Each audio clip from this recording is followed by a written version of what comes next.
Hello everybody, my name is Ellen Condon and I'm here from the University of Montana Rural Institute on Disabilities and also Mark Golden Associates, and I've been asked to talk with you about customized employment today. We want to talk about the definition of customized employment, the distinction of customized employment versus labor market job development and employment, also the features that make customized employment unique, and also some of the categories of customized employment. Customized employment was defined by the U.S. Department of Labor as it means that we're individualizing the relationship between employers and employees in ways that meet the needs of both parties. And that's critical. Customized employment isn't a charity. You have to have a win-win on both the employer side and the employee side.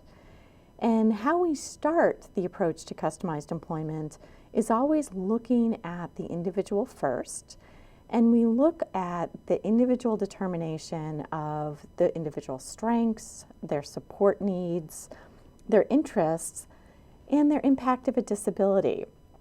We don't just ask what you're interested in and follow that verbiage to job searches. We really take an intense look at who the person is first and then create a unique, one-of-a-kind position for that individual in a way that meets the need of that employer as well. So there's two distinct approaches to employment. There's labor market job development, and there's also customized employment. In labor market job development, we're responding to the identified needs of the employers first, with applicants who are qualified to meet those general needs. So think about this as our demand-driven employment. Basically, the employer identifies that they have a need, they create a job opening, they list out what they need in terms of a job description, what are the skills they're looking for in applicants, what are the duties they expect that person to do, and then applicants, or people wanting the job, submit their resume, their qualifications, they complete their application, submit it in for review, they interview, and then everybody who is interested in that position competes for the job opening. That's how many of us got our jobs, and many people with disabilities are successful through traditional labor market job development. However, there's a large group of people, especially with significant impact of disabilities, who don't compete well. And so just because somebody doesn't compete well doesn't mean that they can't work. It just means that they need a different strategy to enable them to find employment that works for them and for the employer. So that's where customized employment comes in. So with customized job development, we begin with discovering the strengths, the support needs, and the interest of each job seeker, and we proactively negotiate a job description that meets both the job seeker's needs and the employer's specific needs. Through the process of discovery and really intensely getting to know that individual job seeker, we actually create a blueprint for the ideal job for that individual. And this is it's not the dream job, it's the ideal job in which they'll be successful. And through discovery, we create a blueprint that identifies under what conditions will this person be successful, what are their contributions, what are their tasks that they're going to be offering to an employer, and then we proactively approach employers that may have need of those contributions, and we make a proposal to the employer. So in contrast to labor market job development, where the employer announces that they have a need first, in customized, we begin with the individual, we determine what they need and what they can offer, and then we proactively approach employers. Many times, the employers that we're approaching don't have a job opening, and that's actually fine, because if they have a job opening, there's already competitive strategy in place. And for folks that don't compete well, they can work. However, we want to use an alternative strategy that removes competition from the table. We want to look at identifying what the ideal situation is for them and start approaching employers with a proposal rather than reacting to employers who have an identified job description. So in customized job development, we look at the individual's skills, the tasks they can perform, and the contributions they can bring to an employer.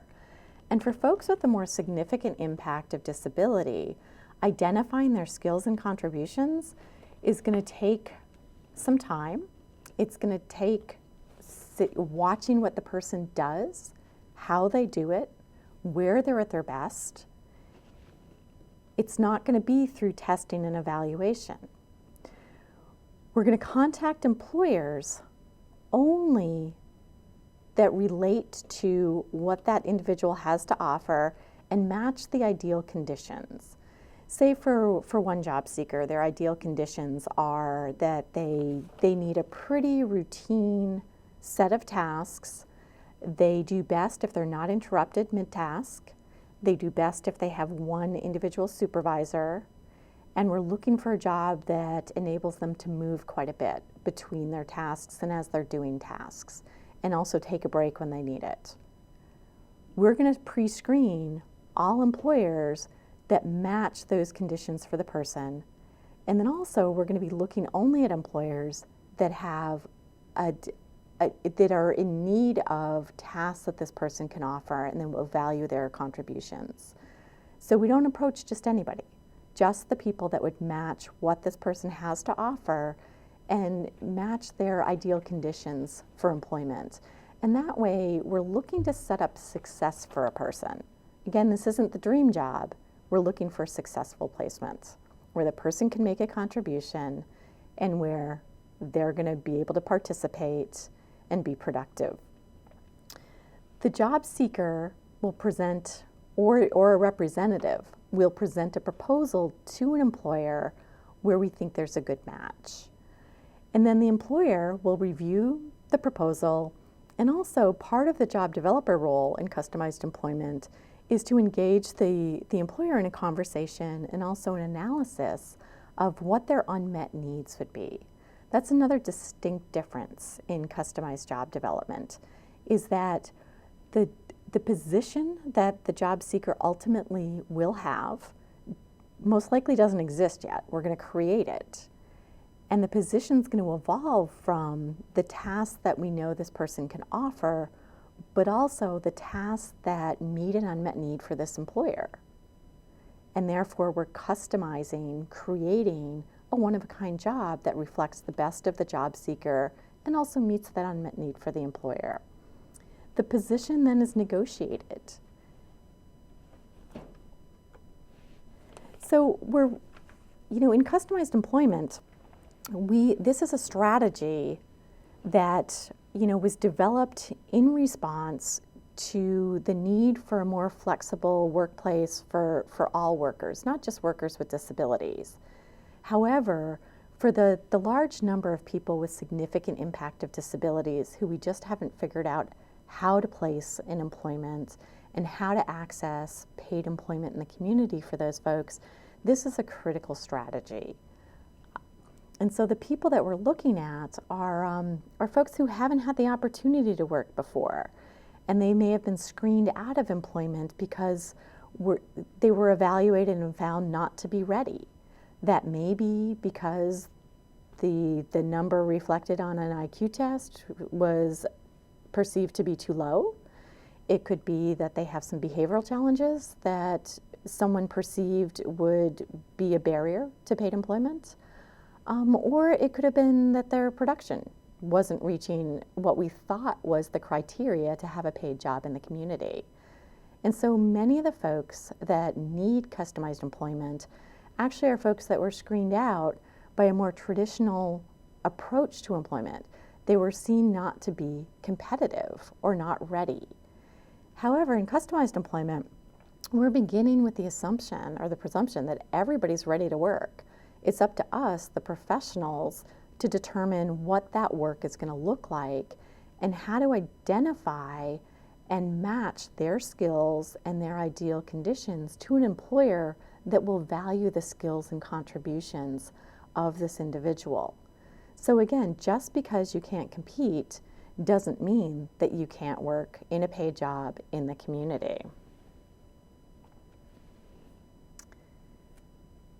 So some of the presumptions around customized employment are that people can work without having to be competitive, that everyone has something to contribute. We need to define work individually. Say for me, that may mean 40 hours a week, but for somebody who's got a significant medical impact as part of their disability, it may mean that they work up to 2 hours a day and their attendance is based on their health and their stamina that particular month during the year. But each person's definition of work is just based on what their contributions are and also what works for them. Another presumption in customized employment, and we're finding this to be true around the country in rural or urban areas, are that employers are still hiring even in a depressed economy. They're hiring through different strategies, and I'll explain that in a minute. The other piece is that customized employment is about matching individuals' contributions to unmet needs of the employers. So again, like if we're going to take competition off the table as, because it's a barrier for many people with significant impacts of disability, we've got to look at using a different approach to employment and determining what somebody's going to do in the workforce. So we need to start with who that person is, what they do, what their skills are, what we can offer an employer, and approach employers in a different way. So we want to avoid a competitive labor market approach to job seeking if this is an individual who doesn't compete well, because we know that's not going to be successful. The second premise about everybody has something to contribute.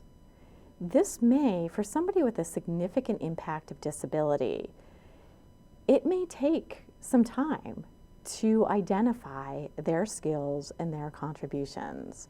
And let me give you an example of that. I worked with a young woman who has a pretty significant physical impact of her disability. She uses a motorized chair. She answers yes, no to questions. Yes is a raise of her left hand, probably about 2 inches off the tray on her wheelchair. Her no is a kind of a grimace, or she'll even turn her head away from you. She can communicate with switches. She uses a Big Mac switch, and she'll reach out with her left hand and press the switch, and she can state that she wants to communicate something in her communication book. And then her communication partner needs to ask yes/no questions to determine what it is in the communication book that she wants to communicate. She also uses the Big Mac switch to operate anything with an on-off switch, such as a stapler, an electric shredder, or to offer a greeting or a message or a direction to somebody. She can use the Big Mac switch for that as well. As we were getting to know her, we started spending time with her and her family, doing kind of that first meeting and interview at her house. And we asked her family what her responsibilities were during the day. And they explained that their house was pretty small. She couldn't use her motorized chair within the house because it wasn't accessible. So they would transition her from the school bus into the home in her manual chair, and then they would transfer her onto a day bed in the living room so she could watch what was going on. And so when I asked about chores and responsibilities in my attempt to identify tasks that she did and skills she had, the family explained, well, due to the inaccessibility of the house and her limited mobility, she doesn't really have any responsibilities. So I tried to tackle the issue in a different way. And so I asked the family, could you describe what her morning routine looks like? So they talked about, in the morning, her mom would get her out of bed. She would help her clean up. She'd put her hair in whatever style they were going with for the day. And then she'd place her in her manual chair, and she would position her so that So the young woman was looking out the front window. And what she did then was she would watch until the bus came. As soon as she saw the big yellow school bus, she'd vocalize and let her mom know it was there. So for somebody like this young woman who doesn't have a lot of work experience, whose skills are hidden, we're going to have to collect information just about what she does during the day, how she does things, where she's at her best, where she's most engaged, physically, intellectually. And so from that story that her mom shared with me, we were able as a team to identify the skills are that she's observant. She will alert somebody upon request. So the tasks were that she would observe and wait, and that she would alert when something happened. As we were planning later on for employment, we had to look at, okay, so what are the tasks that she could do using those skills? She could identify that somebody had just entered a business. She could offer them information using her Big Mac switch. She could direct them. She could invite them over to where she was sitting and offer information if that was part of what the employer needed her to do. So again, everybody has something to contribute. It may just take some more intense time and looking and searching to identify what the contribution is. And that's the piece in customized employment that enables everybody, regardless of the significance of their disability, to be able to work. The other presumption in customized employment is that we're going to define work individually. So for one young man I've worked with, he works 2 hours on Monday and he works 2 hours on Thursdays. That was identified by his team as what would work best in his life right now. Part of the rationale for only working 4 hours a week is that he's got other things going on in his life that the team feels are just as important as employment right now. His stamina is pretty good and he could actually work more hours than that, but they've asked to limit it at this current point in time. For the young woman that I was describing, we initially defined work as 20 minutes initially, and then she'd take a 20-minute break, and then she'd work another 20 minutes. We were looking at a time frame before 11 in the morning because she seemed to have seizures starting more frequently at 11:30, and when she started to have a seizure, then she'd be out for the rest of the day.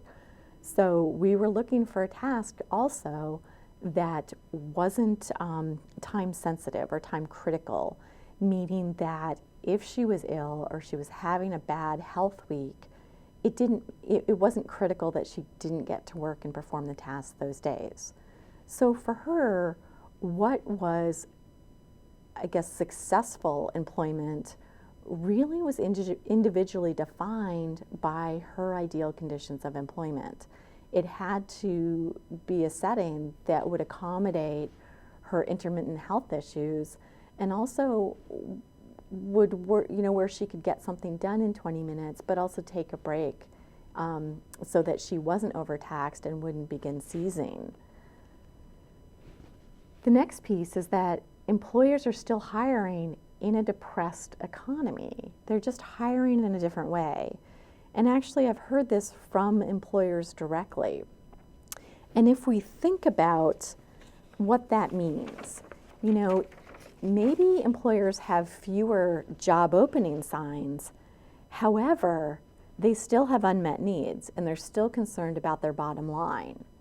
So as we're identifying an unmet need of an employer, if we can find a way that our job seeker can offer a service that will bring in more customers to a business, we'll increase customer service and thereby increase the employer's bottom line, we typically can negotiate a paid position for that person, because we can also show the employer how this is going to bring revenue into their business. And a little bit later, I'm going to explain what customized employment can look like. It may not always be a wage job. It's always paid, it's always in the community, but it may be an entrepreneurial venture or self-employment. It just depends on how that situation works between the employer and the job seeker. So what we're finding is that even in an incredibly depressed economy, employers still have unmet needs. They are willing to hire people or pay job seekers if we can show how this person is going to increase the bottom line. The other piece about customized is about matching the person's contributions on unmet needs of the employer. That's the crux of customized employment. Again, like we talked about in the beginning, we're not looking at employer needs first. We're starting with who the individual is, what they can do, how they do it, and coming up with that ideal blueprint for a job that reflects who they are at their best, and then approaching employers and making a proposal based on what this individual has to offer. And at the same time, we're analyzing what the employer needs and how this person's work and their tasks can increase the bottom line for the employer. The big piece in Customize is that it starts with the individual. We need to look at their skills and abilities. Sometimes, in some cases, when I first met somebody and talked about the possibility of their going to employment, if people don't understand the strategy of customized employment, they start with that assumption that somebody has to be competitive in order to work. And so I've run into teachers or agencies that will start with, the question about, well, how on earth are you going to get this person a job? They're so slow. Whereas once we get to know the individual, we see that their pace they do have a distinct pace. They are methodical, they are precise, they like things in order. And that's a piece of, those are their skills, those are their contributions. And as we're looking at employers that would really value that, we're certainly not going to approach an employer who has a high rate of speed and production requirement. That would just be a waste of our time or the waste of the job developer's time. So we look first at who the person is, not whether they're ready, not how fast they work. We want to step back and see what they do. And this was a young man that one of the first days I observed him, I was watching him perform his work experience at the school, and he was working on a coffee cart. And the first thing he did as he approached the coffee cart was he walked up to the basket of cream cheeses, and they were individual packets, Philadelphia cream cheese. He turned the basket over, so kind of dumped them all onto the latte stand. And then what he did was he picked them up one by one and top left centered them. And the writing was all facing the same way. And initially in discovery, I don't know what that means, but I'm just paying attention to it. Later on, we realized he was committed to putting things where they belong. He had an order in his head that he wanted things to go in. And after he arranged a workplace, it was everything faced the same way. Everything was in its place. We also realized that he was very gentle and precise with fragile work items, with children, and also with pets. And so it led to tasks in a greenhouse. It led to using a pipette as a task later on in a different job. But the whole piece is that if we hadn't started with who this person was and looked for the skills and contributions, then we might have been very mistakenly assuming that he didn't work fast enough to be hired by an employer in the community. Whereas we found an employer who hired him as her first and only paid employee because she wanted somebody who was precise, who was cautious, who was detail-oriented. So customized employment always starts by getting to know the person and looking at what conditions are going to help this person be most successful, most able to contribute and participate. Because if we're going to go approach an employer, first of all, we have to identify an employer that's a really good match, but also we have to make sure that it's a win-win for the employee, but also the employer. So I need to identify contributions and tasks that the employer is going to value. And so I do that by looking at the individual job seeker first.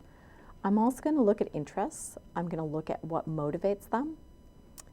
For a person I'm just starting to get to know now, getting paid in cash is a big key, or it's going to be a big key to employment success for him. He doesn't like to wait for reinforcement either. He wants to be paid quickly. And so as we're talking with him about how much he needs to make, how quickly he needs the cash, we were thinking, okay, we want a cash business.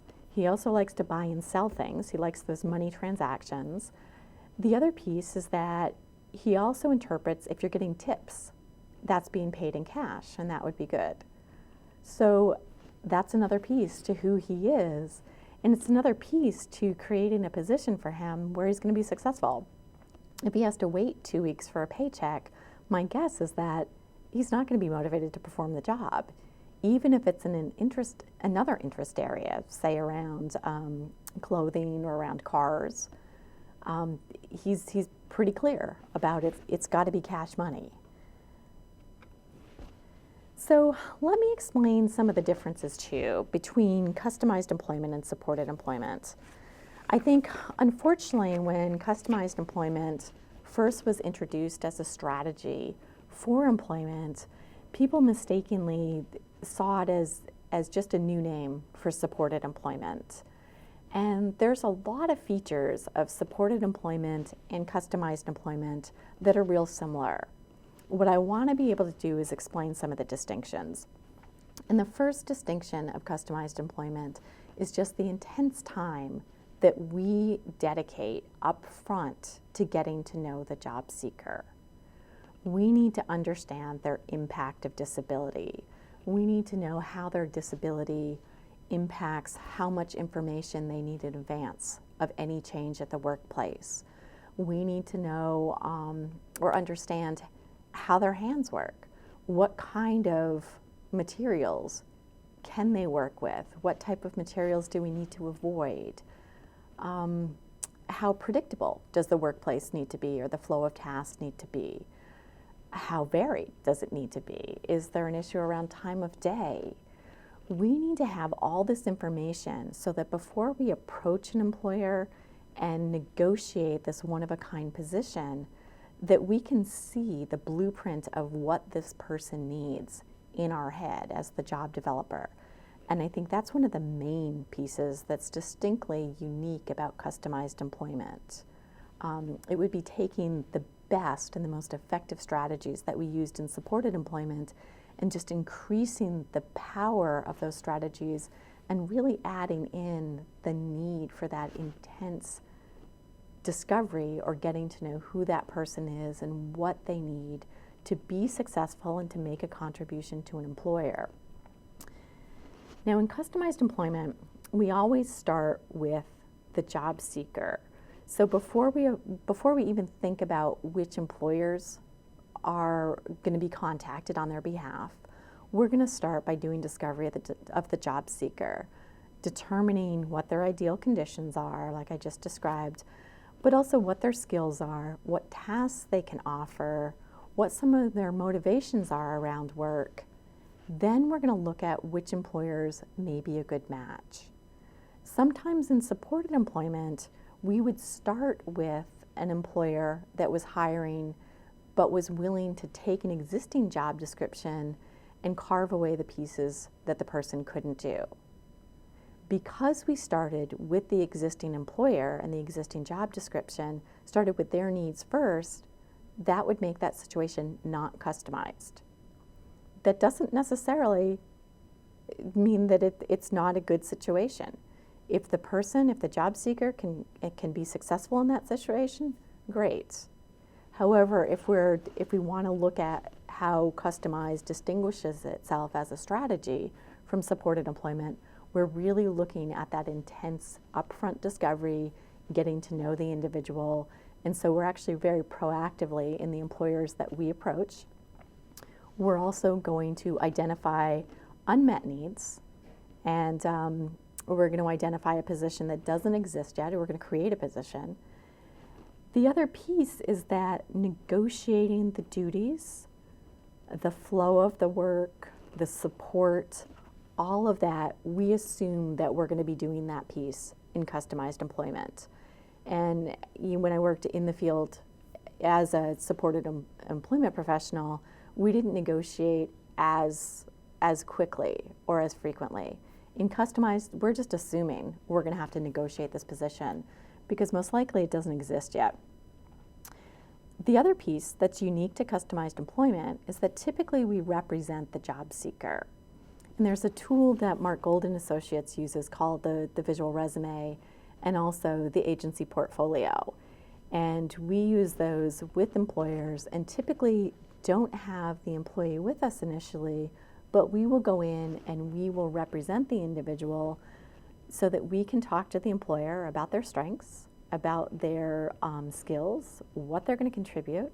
We offer them a list of tasks we know the person can do or can do with training based on how well we know the individual. And then we're going to negotiate a position. We may have to negotiate some accommodations. We may need to negotiate start time around the person's transportation schedule, or maybe it's around how long their personal care requires in the morning.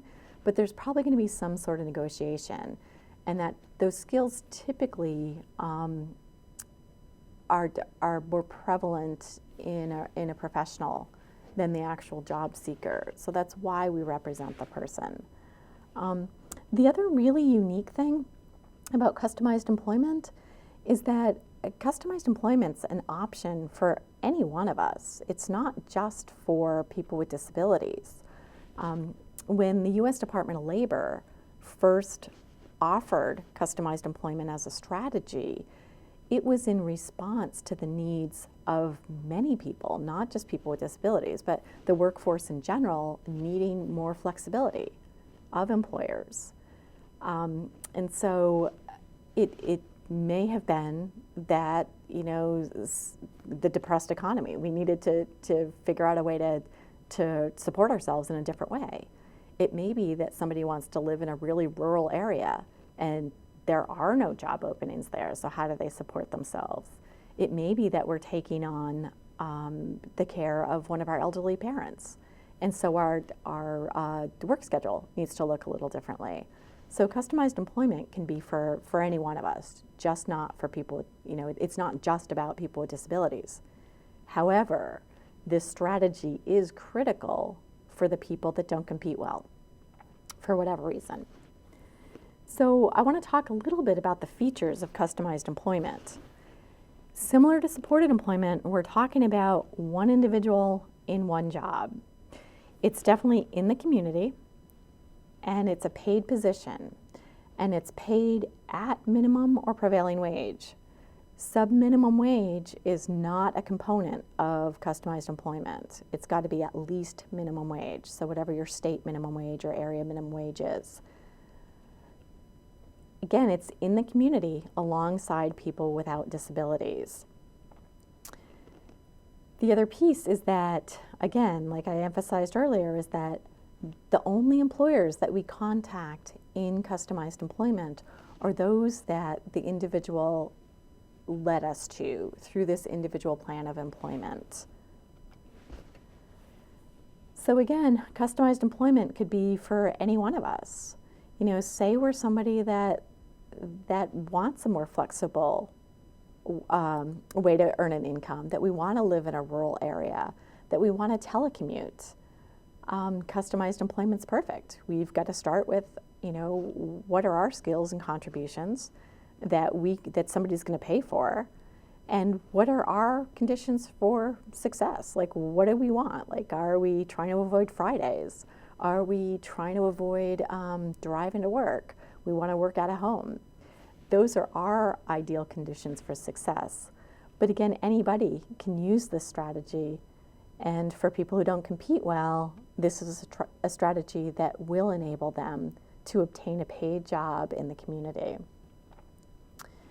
So some more features of customization that make it really unique instead of testing and evaluating to determine whether or not somebody can work, in discovery, which is the foundation of customized employment, we're going to start by describing what they do, how they do it. Like if I'm getting to know a job seeker and somebody tells me, okay, this person's nonverbal. Okay, that's the first piece of information, but I need much more in-depth information. I want to know, well, how do they communicate if they're nonverbal? Do they use gestures? Do they sign? Do they use pictures? Do they mime what they want? How do they effectively communicate? Are there some frustration issues around people not understanding them? That's going to be another area that's not going to prevent them from being employed. It's just a part of their impact of disability that I need to understand and plan for and add that into that feature into their blueprint for their ideal job. The other piece is that in customized employment, I'm not looking at job titles. I'm looking at discrete tasks. And as I'm marketing for somebody performing job development, I'm offering an employer a set of tasks that I know this person can do. And part of how this works to create a new job is that the employer will review those tasks, and then also they typically will offer tasks that are unique to their work environment that they see the job seeker could do based on this presentation we've made. And so we're not job titles, we're looking at specific tasks. And then we're going to reassemble those tasks into a unique job description that the job seeker can do and will meet some unmet need of this particular employer. And again, unique to customized employment is that focus on unmet needs. Some employers, may have identified a need they have. They may have an employee that's doing a piece of it, but it takes away from some of the other tasks that employee really could generate more revenue for the business doing. That could become a piece of a job description for somebody. Or an unmet need may be something that we help the employer identify that they aren't even using any employee to perform those tasks. However, this job seeker could perform those tasks and again boost their bottom line. So customized employment, all the job development efforts are guided by an individual plan that comes out of the job seeker's strengths, the features that enable them to participate, to contribute, their interest areas, their motivations to work. And that plan starts with getting to know the job seeker and then funnels down into a list of prospective employers that may match that individual's conditions.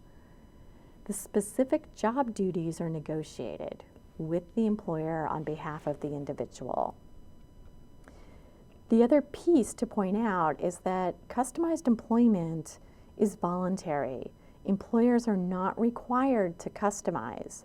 You may find employers, when you offer the idea of customization and a unique reassembled job description, their response may be, if the person can perform all the essential functions of the job, we will hire them if they're the most qualified applicant. Basically, what they're stating is that we're following the ADA, the Americans with Disabilities Act. We will hire anybody who's qualified as long as they compete and they're most qualified. Some employers, just due to corporate policy, are unable to custom tailor a job or renegotiate a position. And that's okay, that's totally legal. It's a voluntary strategy for employers to use.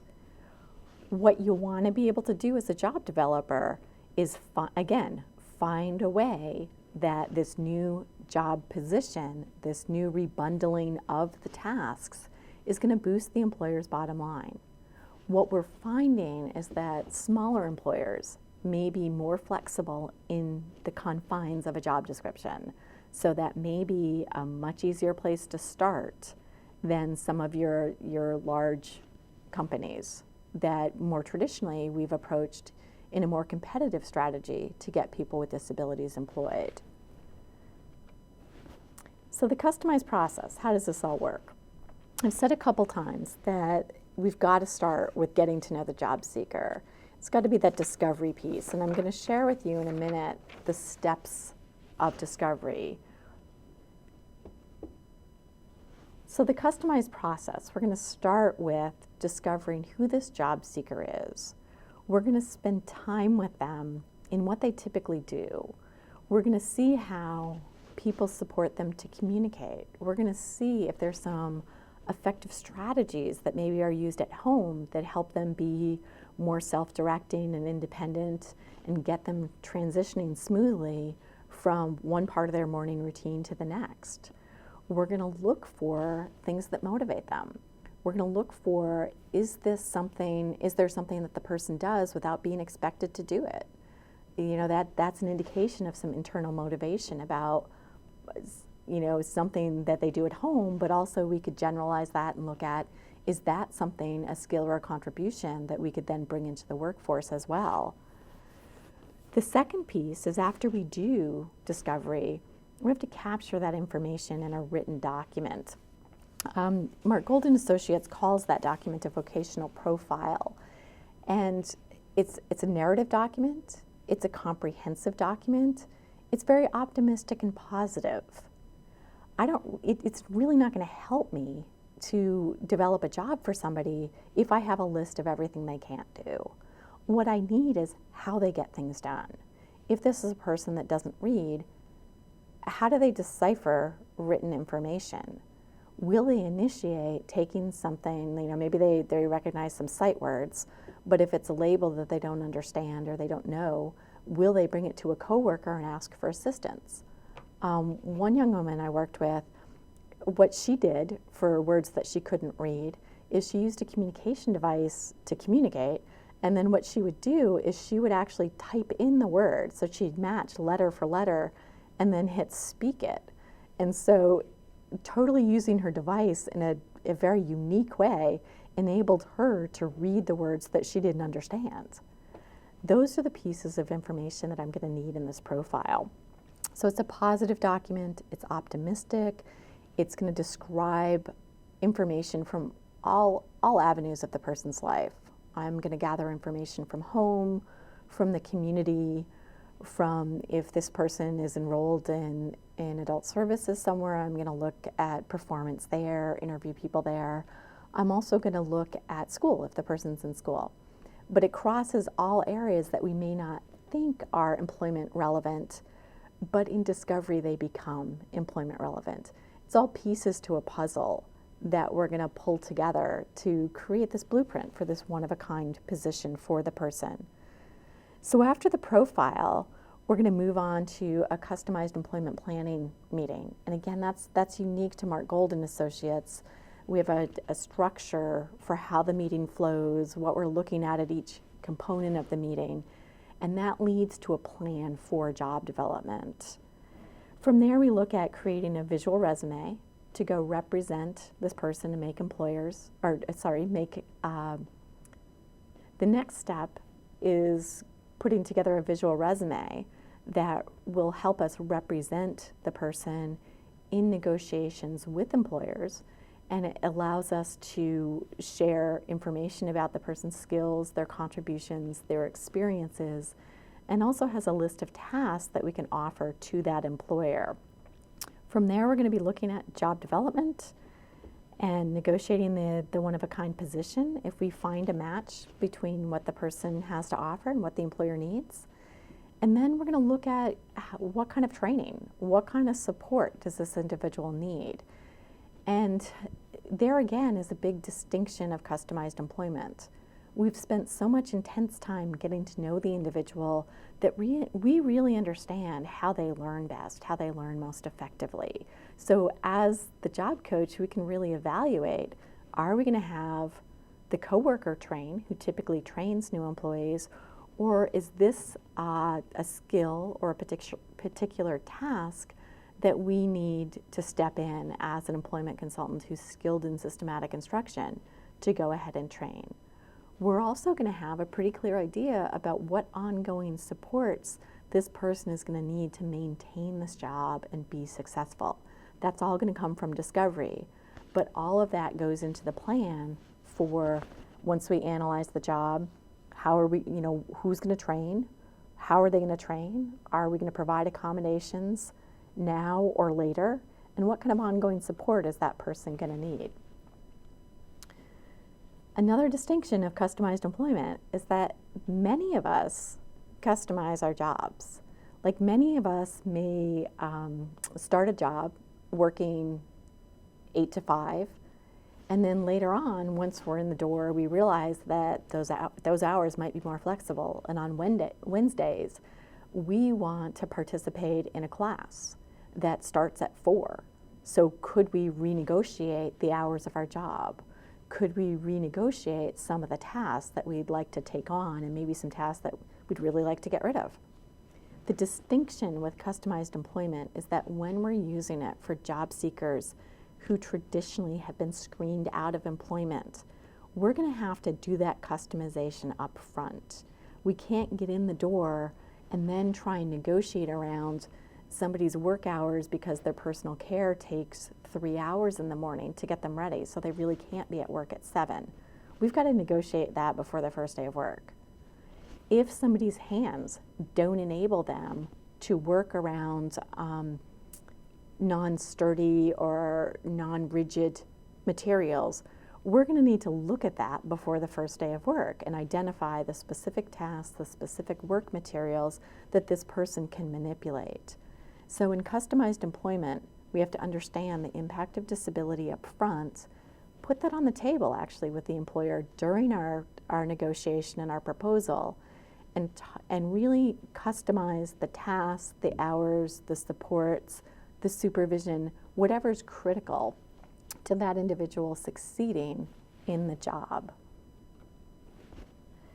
And customized employment is more than a job match. I think historically in supported employment, we were able to look at job seekers, identify what their skills and abilities were, and then look at a template of the job requirements and say, okay, is there a match? If there was, folks would go to work. In customized employment, again, it's really about the intensity of the information that we gather up front that gives us the guidelines of what the individual needs to be successful at work. So customized employment's far more than a job match. The whole process of customized results in setting the person up for success in a job match, but it's beyond just a good job match. The other misperception sometimes is that just because a job is carved, that means it's customized. That's incorrect as well.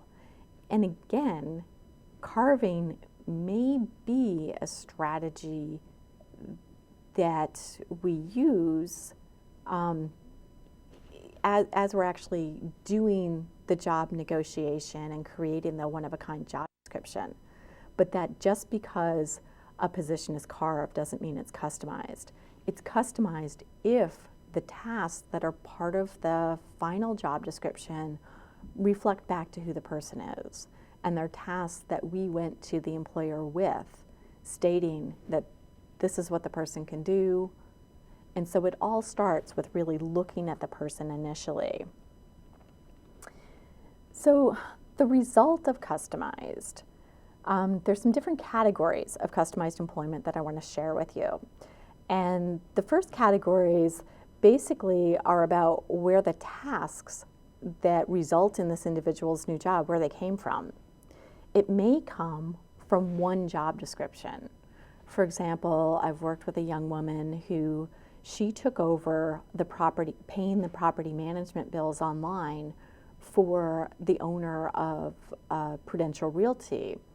And so all of her job tasks came from that one individual's job description. So it looks similar to a carved position, but it's customized because we started with who the young woman was and offered tasks to that employer and then matched it to the unmet need that need that the employer had, and created a job description that looks very different than the original job description of the realty owner. Some tasks may come from a variety of jobs. And so, that would be a multiple source job description.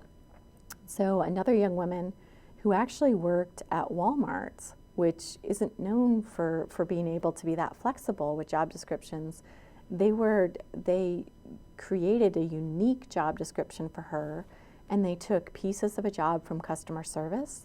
They took pieces of a job of somebody who stocked the end caps at the checkout lines, and they combined it into a one-of-a-kind position for her that she was able to do, and also met their need for having go-backs, returned items in the store get back to where they belonged on the shelves in a timely manner, and also meeting the corporate need for having the end cap displays organized according to the map provided by corporate within the designated period of time.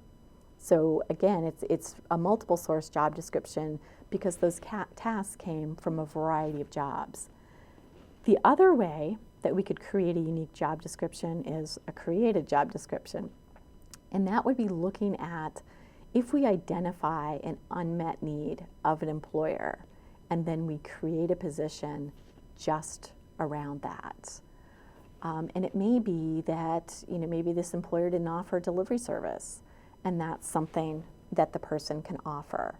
But again, it's got to meet a need of employer and also increase their business, their revenue, for it to be a win-win for both the employee and the employer. So the other piece, the other categories of customized employment really are around how the person gets paid. And like I said earlier, sometimes the smaller businesses are more open or more flexible about unbundling demand and unbundling job descriptions and being more flexible with how they get their needs met. The other thing about small business is that sometimes they don't have extra capital to hire somebody. We may be able to build the argument, and they may agree that this person could increase their business, could increase their revenue, but they don't have the capital to hire them. So there's a couple different ways of arranging a relationship that results in employment, paid employment for the job seeker. And so it may be that the person's self-employed. It may be that they can run their own business and have it within the bigger business.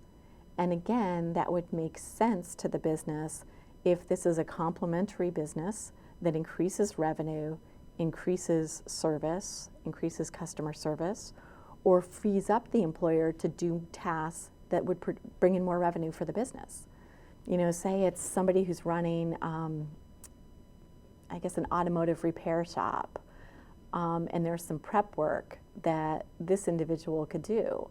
The business owner doesn't have the capital to hire them, but they have this person take over, the prep tasks, and therefore they get paid for those prep tasks, and they invoice the business for providing those tasks, and their business is situated within the bigger business. The whole key again is that it's a win-win for both parties, that it's based on the individual's contributions, their skills, their tasks, but also produces more revenue for the business. Another way to approach it would be an employee-owned business. We helped a young man develop a business that initially was providing delivery services for a bakery, and then he ended up kind of branching off and having his own business as a delivery service, and he contracted with businesses around his community and provided lunch delivery. So it became his business, and so if it was GlaxoSmithKline providing or hiring him to deliver sandwiches and lunches for employees, they would pay him because he owned his business. Another way is that somebody may be hired on as a contractor, and so they provide a service, they invoice the business owner and get paid that way. There's a young man that works at a stable in Montana, and he bills for each horse pen that he cleans. And that's how all the stall cleaners are paid in that business. And so they're all contractors. Again, self-employment is customized if the tasks, if the whole blueprint and plan for employment originated with the job seeker. So in customizing a job, we've got to look at 5 components. We've got to look at, do we know the ideal conditions of employment? Do we know what this person needs to have within a job for supports, environments, tasks, preparation for them to be successful? Do we understand their motivation to work? What's going to be motivating? What are their interest areas? What are their preferences? We also need to know, what are their contributions? As a job developer, I can't go market somebody to an employer unless I can explain what they're going to bring in terms of personality attributes, experiences, skills, all of that. There's got to be a reason that this person's going to bring value to the employer and raise revenue for the employer. There's got to be a reason for that employer to hire. The next piece too is that I've got to know what the tasks are that I can offer to the employer that this person has done, we've seen them do, or we understand that with training, based on this person's skills and abilities, we could train them to do. And then finally, looking at the specific list of employers. And again, the employers come from who the individual is and what we're looking for conditions of employment for them to be successful. So the first part in that, in order to customize, we've got to ask who the person is. And in a future webinar, we're going to talk about discovery. We're going to talk about how we get to know this individual so well that we can go proactively negotiate a job with an employer, a job that actually doesn't exist yet. And so stay tuned for the next webinar that's going to be on discovery. I wanted to share with you some resources that have fact sheets, there's webinars, there's trainings, there's articles, all around customized employment. The first one is the Rural Institute on Disabilities, where I'm employed at the University of Montana. Our transition website is filled with, if you go to the products section, there's going to be monographs, there's going to be fact sheets, there's going to be newsletters. If you go to the training section, there's going to be archived webinars. And they're all recorded, they're downloadable. All of our materials are copyright free, so you can download them, you can copy them, you can share them with job seekers and with families. The next website is Mark Golden Associates. There's many articles and training information for Mark Golden Associates. Also, griffinhammis.com. Griffin Hammis Associates is another entity that does quite a bit of customized employment around the country. There's much information there about self-employment as well as wage employment. And finally, the Office of Disability Employment Policy has some hot off the press videos on customized employment. There's some videos that focus on a message to employers. There's a video about customized employment and transition, and also customized employment as a flexible employment option. There's also a toolkit on the ODEP site. Again, all materials that are free to access. So I recommend highly that you visit all of these websites. Thank you.